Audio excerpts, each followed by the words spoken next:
दोस्तों आज हम इस वीडियो में 2024 में आई serial killing based crime thriller series Vrinda का एक्सप्लेनेशन करने वाले हैं। इस सीरीज में एक ऐसा शैतान दिखाया जाता है जो भगवान को मानने वालों का सर मुड़वाकर मल्टीपल टाइम्स चाकू से वार करके उन्हें बेरहमी से मार देता है।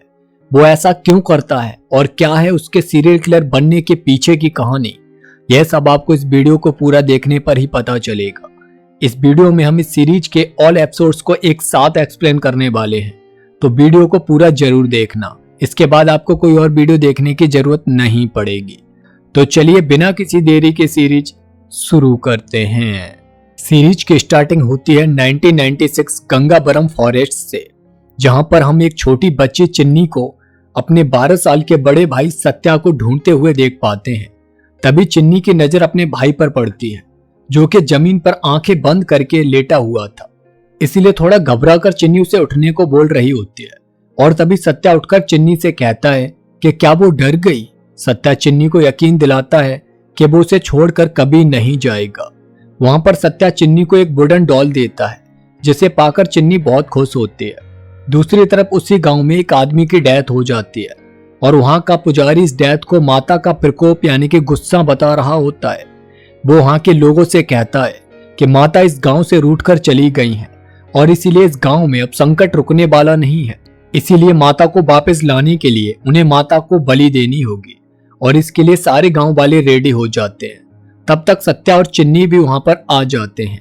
उसके बाद पुजारी माता को बलि देने के लिए चिन्नी को चुनता है और ये सुनकर चिन्नी की माँ शांता माँ उन्हें खुद की बलि देकर अपनी बेटी की बलि देने से रोकती हैं।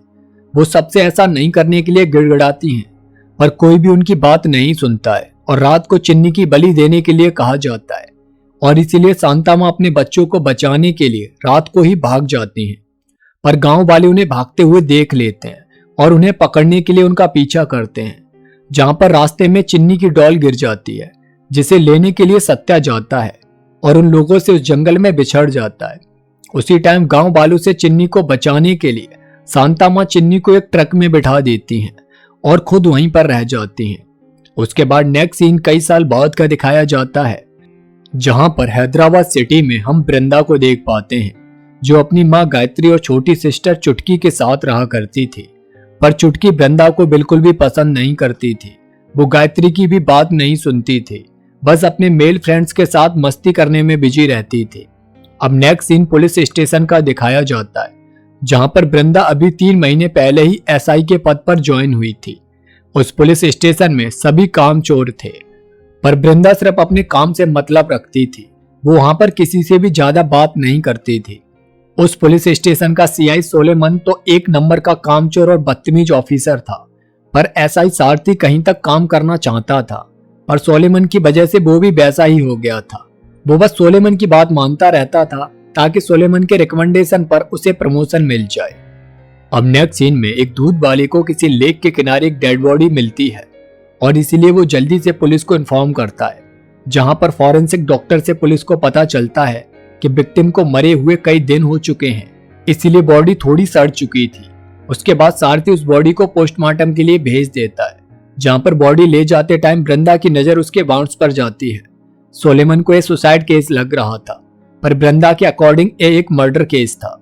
वो सारथी से कहती है कि विक्टिम के घाव देखकर लग रहा है कि उसे कहीं दूसरी जगह मारकर फिर ईंटों के साथ बोरे में बांधकर यहाँ पर फेंका गया है, पर उसकी इस बात पर कोई भी यकीन नहीं करता है।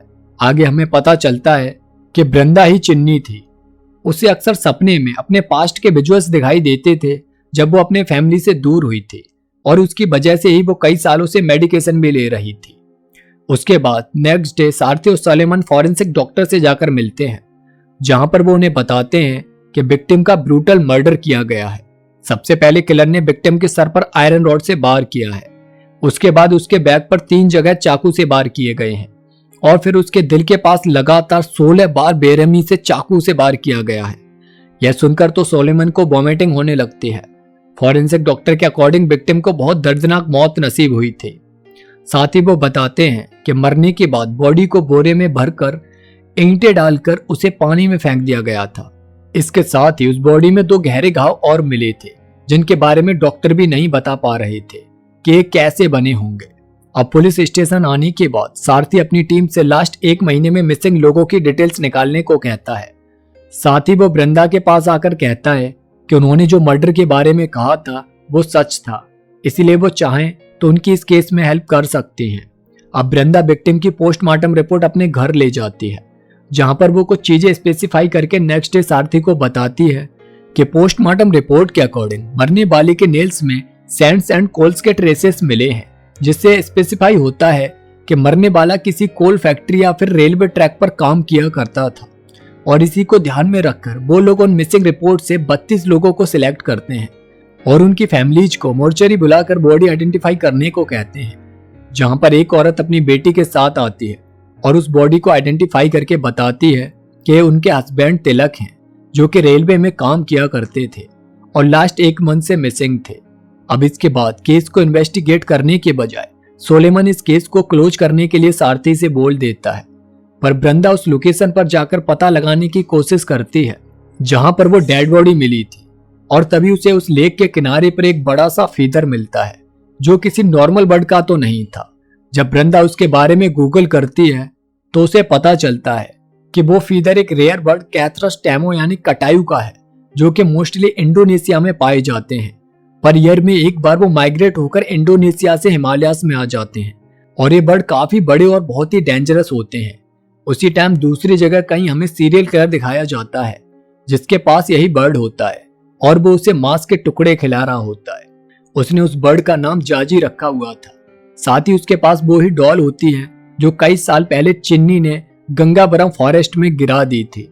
हो सकता है कि सीरियल किलर चिन्नी का भाई सत्या ही हो, पर इसके बारे में हमें आगे पता चलेगा। उसके बाद हमें फ्लैशबैक में दिखाया जाता है कि चिन्नी को भगाने के बाद गंगाबरम के लोग सांता माँ को पुजारी के पास लेकर आते हैं, जहां पर पुजारी कहते हैं कि अगर उन्होंने माता को अभी बलि नहीं चढ़ाई तो उनका पूरा गांव नष्ट हो जाएगा। और इसीलिए उसी गांव का एक आदमी अपनी 6 साल की बेटी की बलि देने के लिए रेडी हो जाता है और बच्ची के रोने के बाद भी पुजारी के कहने पर उस बच्ची को एक पेड़ से बांधकर उसे जिंदा जला दिया जाता है।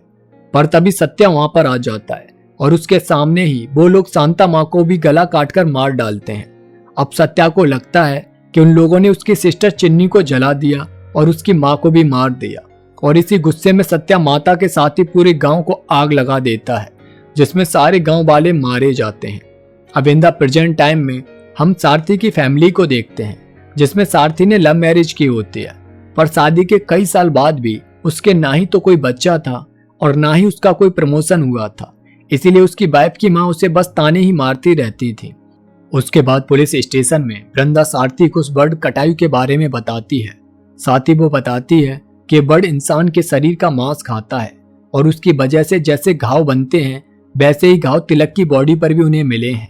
यानी जो 2 घाव के बारे में डॉक्टर नहीं बता पाए थे वो कटायू के खाने की वजह से ही तिलक की बॉडी पर बने थे। पर यह सब सुनने के बाद भी सारथी इस केस को वृंदा को छोड़ने के लिए कहता है, क्योंकि वो सोलेमन के अगेंस्ट नहीं जा सकता था। पर वृंदा फिर भी तिलक से जुड़े लोगों से इस बारे में इंक्वायरी करने लगती है। दूसरी तरफ चुटकी अपने फ्रेंड्स के साथ छुपके से गांजा पीना सीख जाती है और जब लेट घर आती है तो उसकी माँ उससे सवाल करती है, पर वो अपनी माँ से बदतमीजी से बात करके चली जाती है, क्योंकि उसे लगता था कि गायत्री सिर्फ वृंदा से ही प्यार करती है, जबकि वो उनकी रियल बेटी भी नहीं है। उधर सीरियल किलर एक बस को देखता है जिसे इकबाल नाम का ड्राइवर चलाया करता था, क्योंकि उसका नेक्स्ट टारगेट अब इकबाल ही होने वाला था। अब रात को वृंदा को फिर से अपने पास्ट के सपने आते हैं और वो डॉक्टर से अपनी मेडिकेशन बढ़ाने को कहती है, पर वो ज्यादा दवाई लेने से मना कर देती हैं और अपने पास्ट को भूल जाने को कहती हैं। तभी हमें फ्लैशबैक में दिखाया जाता है कि इंस्पेक्टर रघु को वृंदा कई साल पहले एक ट्रक में मिली थी और तब वो उसे अपनी बेटी बनाकर घर ले आए थे। उसके बाद सारथी वृंदा को इस केस को इन्वेस्टिगेट करने से मना करता है, पर तभी वृंदा को याद आता है कि एक ही जगह पर 16 बार चाकू मारने से लगता है कि सीरियल किलर का ये फर्स्ट मर्डर नहीं है। इससे पहले भी वो इस तरह के और भी मर्डर कर चुका है और इसके बारे में वो अपने डेटाबेस में सर्च करने लगती है, जहां पर उसे इसी तरह के कई सारे पुराने केसेस के बारे में पता चलता है, जिसकी पूरी कंप्लीट फाइल बनाकर वो सोलेमन से बात करने आती है। और सोलेमन उसे बुरी तरह इंसल्ट करके केस को क्लोज करने के लिए बोल देता है, जिसकी वजह से वृंदा बहुत परेशान हो जाती है, पर सारथी उसे हिम्मत देता है। उधर सीरियल किलर इकबाल के बेटे के पास आता है और उसे खिलौना देकर कहता है कि अगर उसके पापा किसी दिन घर लौटकर नहीं आए तो वो परेशान नहीं होकर अच्छे से पढ़ाई करे। अब in the evening Vrinda walk करते हुए एक गंजे आदमी को देखती है और तभी उसे याद आता है कि अब तक जितने लोगों की भी मौत हुई थी उन सबका सीरियल किलर ने पहले मुंडन किया था और सारी डेड बॉडी उसने मारकर किसी पास के ही वाटर बॉडी में डंप की थी, यानी किसी लेक या तालाब में। साथ ही तिलक की तरह ही और केसेस में भी किलर ने मल्टीपल टाइम्स चाकू से विक्टिम पर वार किए थे। अब इससे वृंदा और सारथी को एक तो क्लियर हो जाता है कि ये एक सीरियल किलिंग पैटर्न है। अब इन सारी जानकारी को सारथी सोलेमन को जाकर बताता है और सोलेमन इस केस के बारे में एसीपी चंद्रा से जाकर मिलते हैं, जिन्हें एक केस सीरियस लगता है और वो इस केस की इन्वेस्टिगेशन के लिए एक स्पेशल टीम यानी एसआईटी गठित कर देते हैं, जिसमें सोलेमन वृंदा को साथ नहीं लेकर सिर्फ सारथी को साथ रखता है, जबकि सारी लीड्स वृंदा ने ही इन्वेस्टिगेट की थी।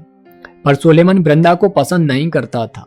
उधर सीरियल किलर इकबाल पर अटैक करके उसे अपने साथ एक वेयर हाउस में लेकर आता है।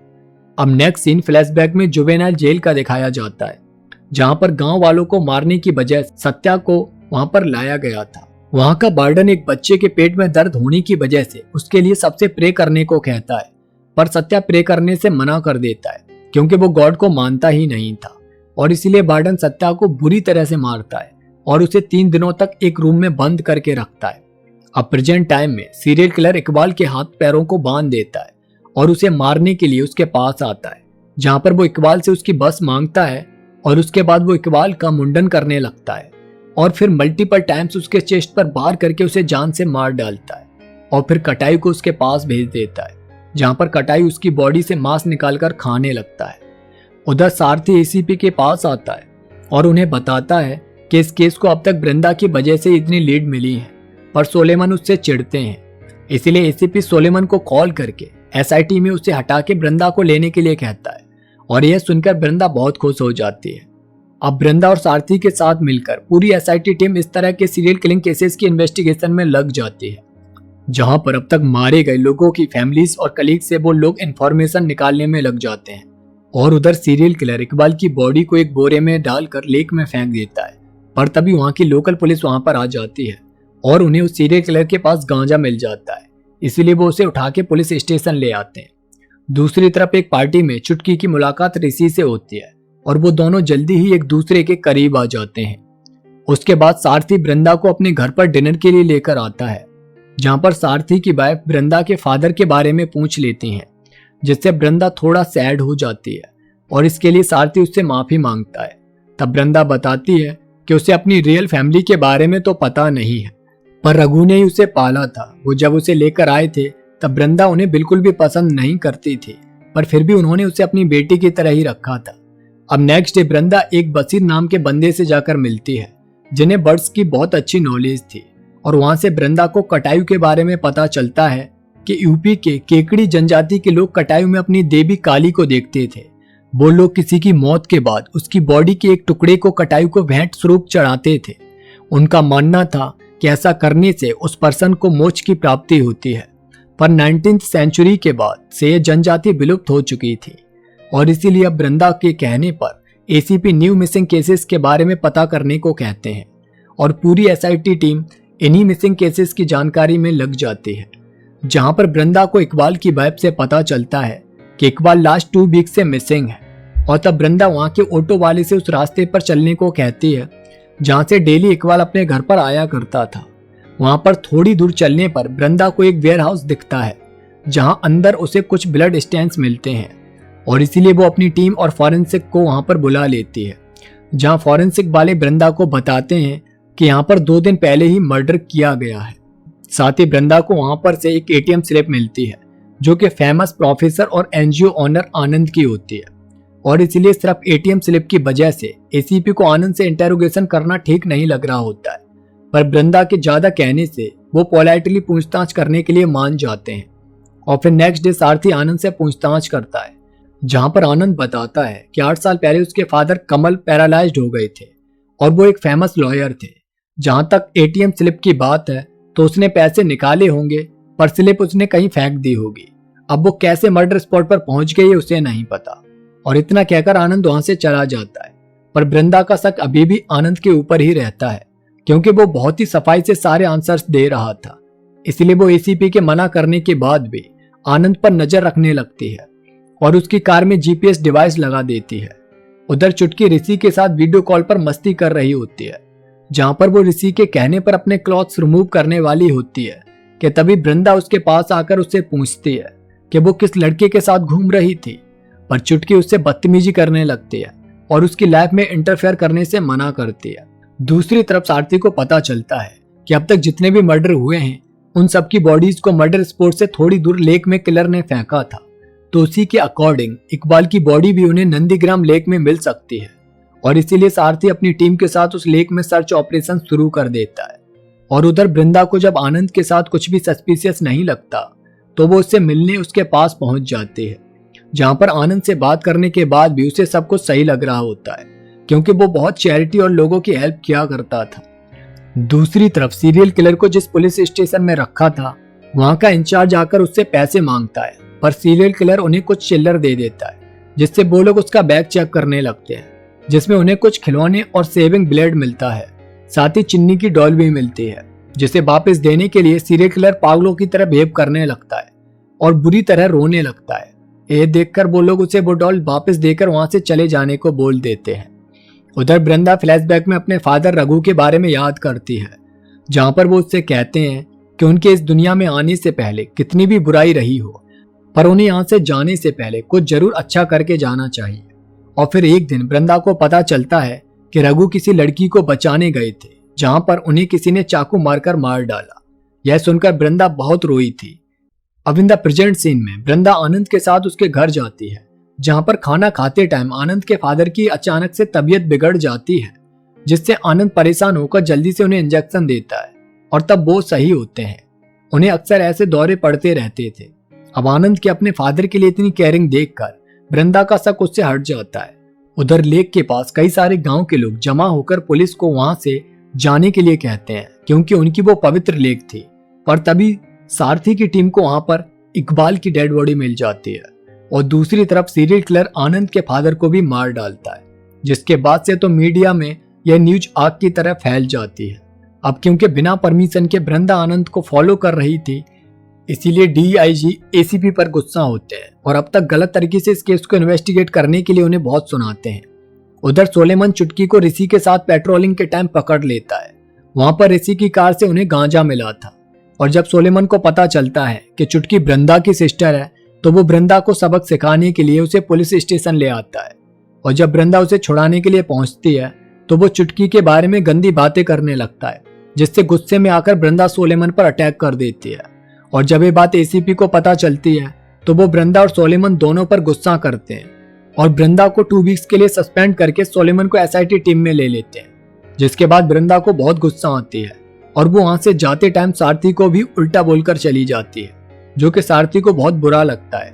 और जब वो अपने घर पर आता है तो सारा गुस्सा अपनी वाइफ पर निकाल देता है, जबकि आज उसकी वाइफ को पता चला था कि वो इतने सालों बाद प्रेग्नेंट है, पर उसकी बात सुने बिना ही उसने उस पर इतना सारा गुस्सा कर दिया था, जिससे वो रोने लगती है।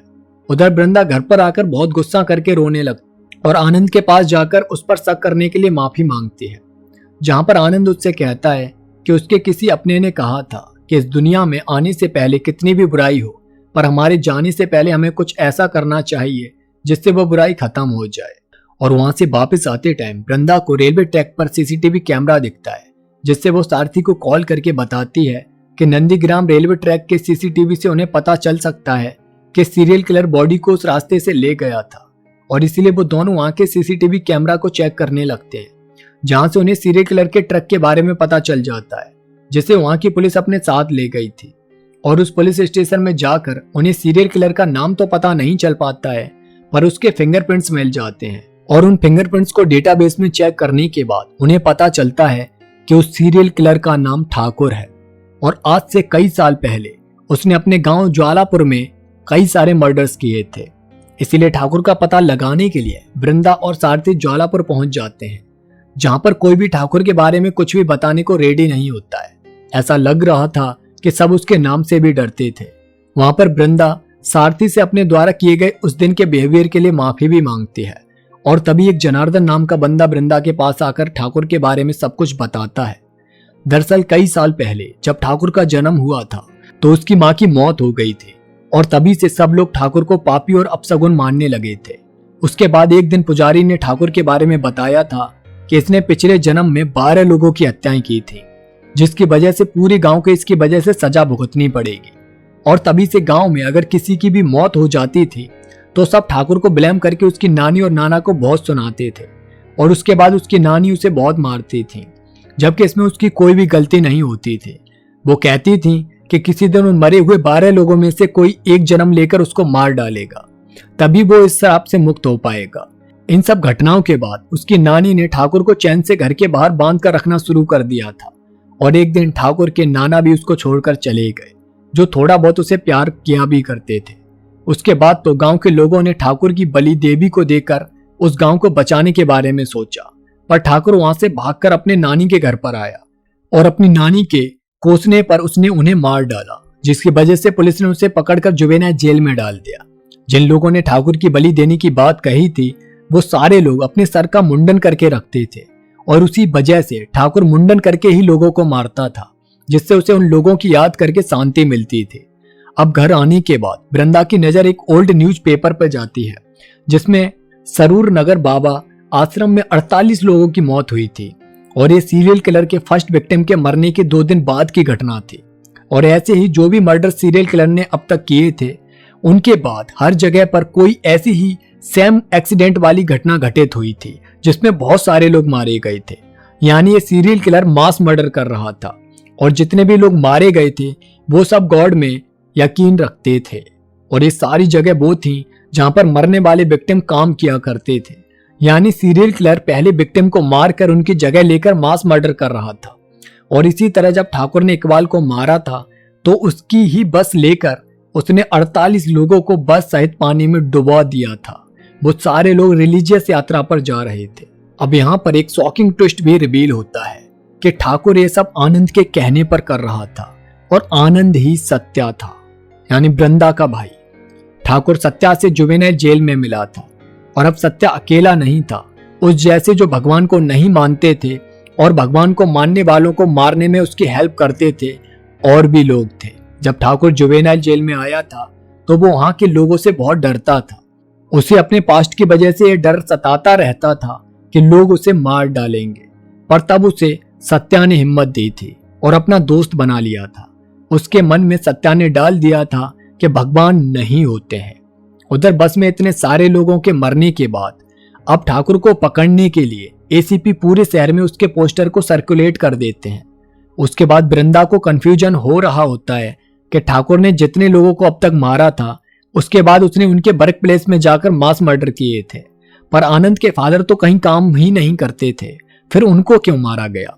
और इसी का पता लगाने के लिए आनंद के पास वो लोग जाते हैं, जहां पर आनंद उनसे कह देता है कि उसने अपने फादर के साथ उनके मर्डर के 2 दिन बाद जगन्नाथ जाने की टिकट्स बुक की थी। अब क्योंकि सीरियल किलर सब रिलीजियस लोगों को ही मारता था, इसीलिए इससे वृंदा का डाउट क्लियर हो जाता है। उसके बाद ठाकुर आनंद यानी सत्या के पास आता है और उसे अपने साथ रहने के लिए कहता है। दूसरी तरफ एक पार्टी में ऋषि का सब मजाक उड़ाते हैं कि अभी तक उसने चुटकी के साथ कुछ भी नहीं कर पाया है और इसीलिए ऋषि गुस्से में चुटकी के साथ जबरदस्ती किस करने की कोशिश करता है और जब चुटकी इसके लिए रोकती है तो वो उसे मारने लगता है और वृंदा को ये बात पता चल जाती है और तब वो ऋषि को आकर मारती है और उससे कहती है कि उसकी सिस्टर से अब दूर रहे, जिसके बाद चुटकी सुधर जाती है और उसे वृंदा से अब लगाव हो जाता है। उधर सारथी को घर आने के बाद पता चलता है कि उसकी वाइफ प्रेग्नेंट है और तब वो उस दिन के लिए उससे माफी मांगता है और रोने लगता है। उसके बाद केस में कोई भी मूवमेंट नहीं होने की वजह से वृंदा ठाकुर को कोई गलती करने पर मजबूर करती है और उसके लिए वो लोग मीडिया में जाकर ठाकुर के बारे में सब बता देते हैं कि वो अपने गांव के लोगों को मारकर भाग गया था और उसने जिन 12 लोगों को मारा था उनमें से ही वृंदा ने दोबारा जन्म लिया है उसे मारने के लिए। अब ये न्यूज जब ठाकुर देखता है तो वो बहुत डर जाता है और वृंदा को मारने के बारे में सोच लेता है, पर सत्या जानता था कि ये पुलिस की एक चाल है, इसीलिए वो ठाकुर को कहीं दूसरी जगह शिफ्ट करने के लिए भेजता है। पर ठाकुर रास्ते में से ही फरार होकर वृंदा के घर पहुंच जाता है उसे मारने के लिए, जहां पर वृंदा के प्लान के हिसाब से उसकी पूरी टीम पहले से ही ठाकुर के लिए वहां पर पहरा दे रही होती है। और जैसे ही ठाकुर को पता चलता है कि वहां पर पुलिस है तो वो वहां से भागने लगता है और तब वृंदा अपनी टीम के साथ उसे पकड़ने के लिए उसके पीछे जाती है, जहां पर काफी भागा दौड़ी के बाद वृंदा और ठाकुर का आमना सामना होता है। उसमें वृंदा को काफी चोट लग जाती है, पर सारथी आकर ठाकुर को शूट कर देता है वृंदा को बचाने के लिए। और इस तरह से अब सीरियल किलर ठाकुर की मौत के बाद सबको लगने लगता है कि केस खत्म हो गया है। सब लोग इस बात की खुशी मना रहे होते हैं और वृंदा की काफी तारीफ भी कर रहे होते हैं। उसके बाद सारथी और वृंदा ठाकुर के सामान को लेने मोर्चरी जाते हैं, जहां पर वृंदा को ठाकुर के फोन से पता चलता है कि अब तक जितने भी मर्डर्स ठाकुर ने किए थे उसी दिन उसके फोन पर एक स्पेसिफिक नंबर से कॉल आई थी। और तभी वृंदा को याद आता है कि ठाकुर ने मरने से पहले कहा था कि क्यों वो हम लोगों के पीछे पड़े हैं। साथ ही ठाकुर के पास जो फोटोज थे उस पर सत्या का नाम लिखा हुआ था, यानी ठाकुर का साथ कोई और भी दे रहा था। इसीलिए वो लोग जुवेनाइल जेल में जाकर सत्या की फाइल ढूंढते हैं और उस फाइल से उन्हें पता चलता है कि सत्या ने 12 साल की उम्र में 32 लोगों को जिंदा जला दिया था, क्योंकि उन्होंने उसकी माँ और बहन को बलि के नाम पर मार दिया था। साथ ही सत्या गॉड में यकीन नहीं करता था। यह सब जानकर वो समझ जाते हैं कि ठाकुर सिर्फ एक मोहरा था, उनका मेन कल्प्रिट तो सत्या है। पर तभी वृंदा को पता चलता है कि सत्या को जेल से रघु ने अडॉप्ट किया था। और ये जानने के बाद वृंदा अपनी माँ से आकर पूछती है कि उसके फादर रघु का सत्या के साथ क्या रिलेशन था। और तब गायत्री वृंदा को बताती है कि सत्या तुम्हारा भाई है। दरअसल कई साल पहले रघु को पता चला था कि सत्या वृंदा का भाई है और तब से ही वो उसे जुवेनाइल जेल से निकाल कर घर लाना चाहते थे, पर क्योंकि वो क्रिमिनल था इसीलिए उसके सुधरने तक रघु ने उसे बाहर ही रखने का फैसला किया था। वो उसे जुवेनाइल जेल से निकाल कर हैदराबाद के एक कॉलेज में साइकोलॉजी में एडमिशन दिला देते हैं और वहीं के हॉस्टल में सत्या अब रहने लगता है। सत्या जेल से आने से पहले ठाकुर को प्रॉमिस करके आया था कि वो एक दिन उसे यहाँ से निकाल कर जरूर ले जाएगा। शुरू में सत्या रघु को पसंद नहीं करता था। एक दिन हॉस्टल के वार्डन श्रीनाथ की बेटी महामारी के टाइम मंदिर में चली गई थी, इसलिए वहां के पुजारी ने उसे बहुत मारा और सीढ़ियों से नीचे गिरा दिया था, जिसकी वजह से हॉस्पिटल में उसकी मौत हो गई थी। और श्रीनाथ इसका जिम्मेदार भगवान को मानने लगा था। यह सब देखकर सत्या को भी बहुत बुरा लगा था, क्योंकि वो तो पहले से ही अंधविश्वास और भगवान के अगेंस्ट था। पर रघु ने उसे समझाया था कि वो अपने अंदर की अच्छाई को कभी खत्म नहीं होने दे और पढ़ाई करके इस अंधविश्वास के अगेंस्ट लड़े। जिसके बाद सत्या का हृदय परिवर्तन हो गया था और वो रघु के साथ अच्छे से रहने लगा था। अब वो सुधर चुका था और इसीलिए एक दिन रघु सत्या को घर लाने के लिए उसके पास गया था, जहां पर सत्या एक लड़की को बचाने के लिए जा रहा था। दरअसल उस लड़की को कोई लड़का प्रेग्नेंट करके भाग गया था और उसकी कौम के लोग उसे मारना चाहते थे। उन्हें यह सब धर्म के विरुद्ध लग रहा था। उसके साथ इस टाइम रघु भी जाता है और वहां पर सत्या उस लड़की को उन लोगों से बचाने के लिए तलवार उठा लेता है। तब रघु उसे हथियार फेंकने के लिए कहता है और लोगों को समझाने की कोशिश करता है, पर वो लोग सत्या के सामने ही रघु को चाकू मार देते हैं, जिससे उसकी मौत हो जाती है और उस लड़की का भी गला काट दिया जाता है। साथ ही वो सत्या पर भी वार करते हैं, पर सत्या उस अटैक में बच जाता है। और आज तक ये बात गायत्री ने वृंदा से छुपा कर रखी थी, क्योंकि उन्हें लगता था कि रघु की मौत सत्या की वजह से हुई थी। उधर सत्या ठाकुर की मौत के बाद एक और बड़े मास मर्डर की प्लानिंग करता है। अब इन द फ्लैशबैक रघु की मौत के बाद सत्या फिर से अपनी पुरानी लाइफ में चला जाता है, जहां पर वो उन सब लोगों को मारना शुरू कर देता है जो भगवान के नाम पर लोगों पर अत्याचार करते थे। इसके लिए वो उन लोगों के द्वारा सताए गए लोगों को अपने साथ मिला लेता है। वो उन सब लोगों को भी मार देता है जिन्होंने रघु को मारा था। उसके बाद सत्या अब ठाकुर को जेल से निकाल कर भगवान को मानने वाले लोगों को भी मारना शुरू कर देता है, जिसमें वो ठाकुर के सहारे मास मर्डर्स करवाना शुरू करता है।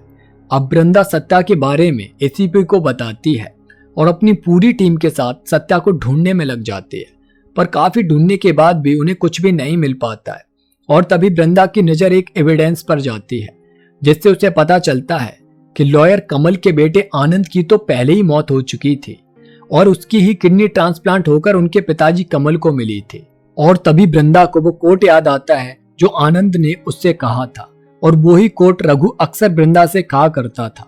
इससे अब क्लियर हो जाता है कि आनंद ही सत्या है, यानी वो इतने सालों से आनंद की आइडेंटिटी लेकर सबको धोखा दे रहा था।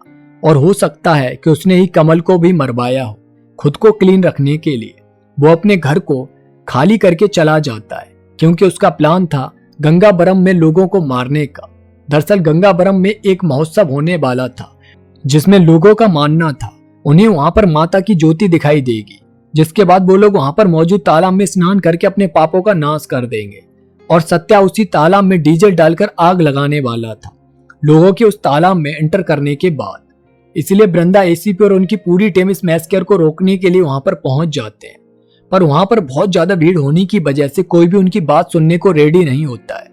और तभी जंगल में जहां से सत्या आग लगाने वाला था वहां पर वृंदा पहुंच जाती है और सत्या को बताती है कि वो उसकी सिस्टर चिन्नी है। यह सुनकर सत्या खुश तो होता है, पर फिर भी वो लोगों को मारने से पीछे नहीं हटता है और इसीलिए मजबूरी में वृंदा को सत्या पर गोली चलानी पड़ती है, जिसमें सत्या की मौत हो जाती है।